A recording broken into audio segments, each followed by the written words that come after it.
দামে মুরগি ও ডিমের উৎপাদন বাড়বে না। জানাবো প্রশাসনে আওয়ামী লীগের দোসররা বহাল তাবিয়াতে কাজ করছে, বলছেন মির্জা ফখরুল। শনিবার থেকে রাজনৈতিক দলগুলোর সঙ্গে বসছেন প্রধান উপদেষ্টা। এদিকে যেভাবে ভারতে পালিয়ে যান সাবেক রাষ্ট্রমন্ত্রী, ফাঁস হয়ে গেল সব।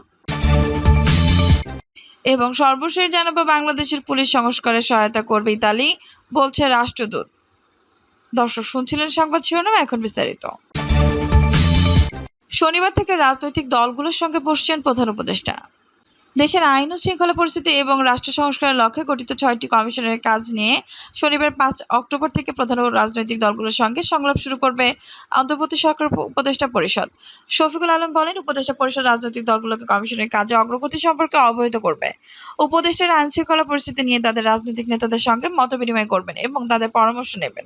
তিনি আশা প্রকাশ করেন 2-3 দিনের মধ্যে পূর্ণাঙ্গ কমিশন গঠন করা হবে, যাতে তারা পুরোদমে কাজ শুরু করতে পারে। এক প্রশ্নের জবাবে প্রেস সচিব বলেন, কমিশনের প্রধানরা এরই মধ্যে তাদের কাজ শুরু করেছেন এবং কমিশনগুলোর কার্যপরিধি টিওআর চূড়ান্ত করা হয়েছে এবং সংশ্লিষ্ট কর্তৃপক্ষ কমিশনগুলোর জন্য অফিসের জায়গা খুঁজছে। সংলাপ একটি চলমান প্রক্রিয়া হিসেবে উল্লেখ করে তিনি বলেন, প্রধান রাজনৈতিক দলগুলোকে সংলাপে যোগ দিতে আমন্ত্রণ জানানো হবে এবং উপদেষ্টা পরিষদ রাজনৈতিক নেতাদের সঙ্গে কথা বলবে। সংস্কার কমিশনগুলো 31 ডিসেম্বরের মধ্যে তাদের নিজ নিজ রিপোর্ট জমা দেবে এবং তাদের উপদেষ্টা পরিষদ আবার রাজনৈতিক দলগুলোর সঙ্গে আলোচনা করবে বলে আশা করা হচ্ছে। পার্বত্য চট্টগ্রাম সিএইচটি পরিস্থিতি নিয়ে অন্য এক প্রশ্নে প্রেস সচিব বলেন, পার্বত্য চট্টগ্রাম একটি বৃহত্তর এলাকা এবং আমি মনে করি পার্বত্য অঞ্চলে এখন কোনো অস্থিতিশীল পরিস্থিতি বিরাজ করছে না। পরিস্থিতি অনেক ভালো। অন্তর্বর্তী সরকারের ঘোষণা অনুযায়ী 1 অক্টোবর থেকে কমিশনের কাজ শুরুর কথা ছিল, কিন্তু কমিশন গঠনের বিষয়ে প্রজ্ঞাপন জারি করা না হওয়ায় কমিশন আনুষ্ঠানিকভাবে কাজ শুরু করতে পারছে না। যেভাবে ভারতে পালিয়ে যান সাবেক স্বরাষ্ট্রমন্ত্রী, ফাঁস হয়ে গেল সব। অবৈধ পথে দেশ ছেড়ে কলকাতা পালিয়ে যান সাবেক স্বরাষ্ট্রমন্ত্রী আসাদুজ্জামান খান কামাল। এ বিষয়ে কিছুই জানে না র্যাব, তবে বিষয়টি খতিয়ে দেখার আশ্বাস দিয়েছেন। এই অবস্থায় সীমান্ত নিরাপত্তা নিয়ে প্রশ্ন তুলেছেন সংশ্লিষ্টরা, তবে তারা কিভাবে ভারতে পালিয়েছেন সেটি জানে না র্যাব। এ বিষয়ে র্যাবের আইন ও গণমাধ্যম শাখার পরিচালক মুমিন ফেরদৌস বলেন, আপনার মতো আমি একটি টিভি চ্যানেলে দেখতে পেয়েছি। এ বিষয়ে বিস্তারিত কিছু জানে না। নাম প্রকাশ না করার শর্তে পুলিশের স্পেশাল ব্রাঞ্চের ঊর্ধ্বতন এক কর্মকর্তা জানালেন, চ্যানেল 24-কে জানান, চোরাই পথে ভারতে পালিয়ে যান সাবেক স্বরাষ্ট্রমন্ত্রী আসাদুজ্জামান খান কামাল। স্পেশাল ব্রাঞ্চের ঊর্ধ্বতন কর্মকর্তা বলেন, উনি ইমিগ্রেশন হয়ে যাননি। অবশ্যই অনেকে পালাতে গিয়ে ধরা পড়েছেন, কিন্তু সবাই তো ধরা পড়ছেন না। উনিও তাদেরই একজন শিক্ষার্থী বলেছেন, ভারতের সঙ্গে যেহেতু আমাদের বন্দি বিনিময় চুক্তি রয়েছে, এই চুক্তির মাধ্যমে তাদের ঘাট ধরে বাংলাদেশে এনে যথাযথ শাস্তির ব্যবস্থা করা উচিত। আরেকজন শিক্ষার্থী বলেন, স্বরাষ্ট্রমন্ত্রী যে কলকাতা পালিয়ে গিয়েছেন এবং সেখানে যে আড্ডা দিচ্ছেন, এই বিষয়টি যে আমাদের জনগণের কাছে তুলে ধরেছেন, এজন্য আমি আপনাদের অনেক ধন্যবাদ জানাই। এই বিষয়ে জানতে বিজিবির সঙ্গে যোগাযোগের চেষ্টা করা হলেও তা সম্ভব হয়নি। অপরাধ বিশ্লেষক ডক্টর তহিদুল হক বলেন, জুলাই বিপ্লবে যারা নির্দেশদাতা যারা অপরাধ করেছেন, সরাসরি গুলি চালিয়েছেন, মানুষকে নির্যাতন নিপীড়ন করেছেন, তাদেরকে আইনি প্রক্রিয়ার মাধ্যমেই সেই পরিস্থিতি মোকাবেলা করতে হবে। এর বিকল্প হিসেবে যে বা যারা কাউকে সীমান্ত পার করার ক্ষেত্রে সুযোগ করে দিচ্ছেন, তাদেরকে চিহ্নিত করে আইনের আওতায় নিয়ে আসা প্রয়োজন। আইনি প্রক্রিয়ার মাধ্যমে আসামিদের ফেরাতে উদ্যোগ নেওয়ার পরামর্শও দেন তিনি। প্রশাসনে আওয়ামী লীগের দোসররা বহাল তাবিয়াতে কাজ করছে, বলছেন মির্জা ফখরুল।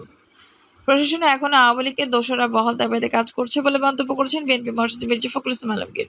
তিনি বলেছেন, দেশে নতুন করে ষড়যন্ত্র অনৈতিক কর্মকাণ্ড শুরু হয়েছে।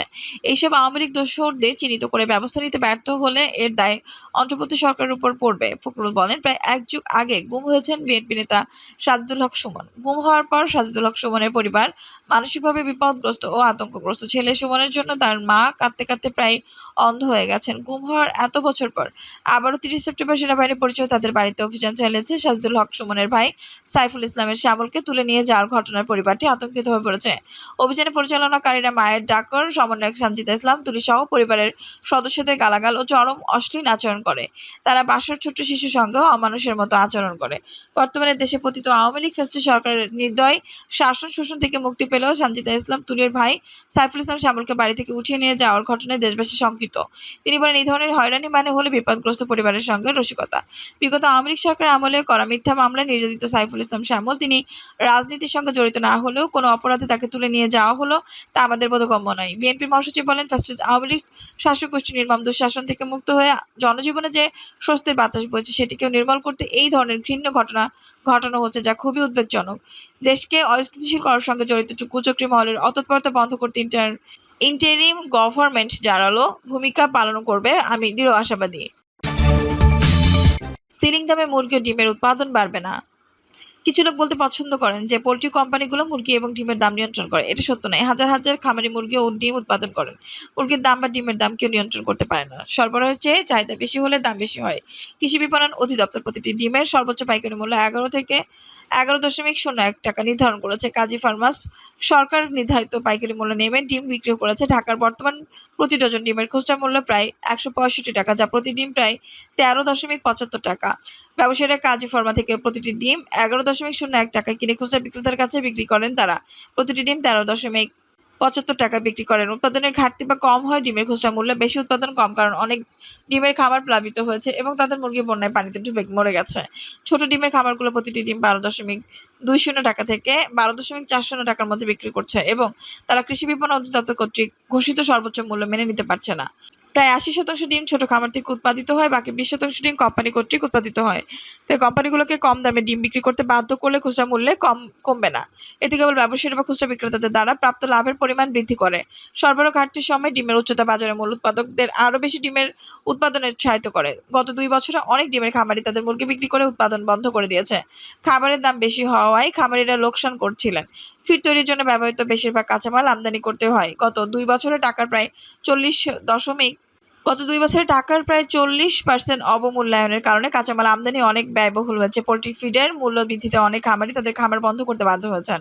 যাই হোক, আজকে ডিমের উচ্চ খুচরা মূল্য অনেক খামারি পুনরায় লেয়ার মুরগির বাচ্চা কিনতে এবং আবার উৎপাদন শুরু করতে অনুপ্রাণিত করছে।